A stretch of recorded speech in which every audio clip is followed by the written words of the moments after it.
நாங்கள் திருவிழாவுக்கு போனோம், கச்சதீவு திருவிழாவுக்கு அந்தோனியாரை பார்க்க போனதே வந்து அங்கே உள்ள மீனவரை சந்தித்து எங்களுடைய குறைகளையெல்லாம் அவங்கள்ட்ட சொல்லி எங்கள் மீனவர்கள் வாழ்கிறதுக்கு வேறு வழியே இல்லை.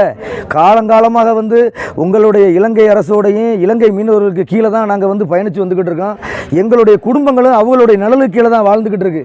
இந்த சூழ்நிலையில் எங்களுடைய படகையும் மீனவனையும் அபரீதமாக அவலத்தையும் பிடிச்சி வச்சு அவங்களுக்கு வந்து அவதாரமும் அவங்களுக்கு வந்து தண்டனை அதிகமாக கொடுக்கும்போது இங்கே உள்ள மீனவர்கள் வாழவே முடியலை, வாழ முடியாத சூழல் உருவாக்கிட்டு இருக்கு. உடனே மத்திய மாநில அரசுகள் வந்து தலையிட்டு எங்கள் மீனவனையும் படகையும் மீட்டு கொடுக்கணும்.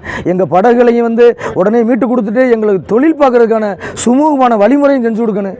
ஆகையால் வந்து இன்றைக்கி நாங்கள் காலவரையற்ற வேலை நிறுத்தத்தை அறிவிச்சிருக்கோம். எங்கள் மீனவர்கள் வந்து காப்பாற்றுறதுக்கு எங்களுக்கு வேறு வழியே தெரியலை. உடனே வந்து எங்களுக்கு இலங்கை அரசாவது முன் வந்து இந்த மீனவர்களை காப்பாற்றணும்னு நினைக்கணும். எங்கள் இந்திய அரசு எங்களை கைவிடுது.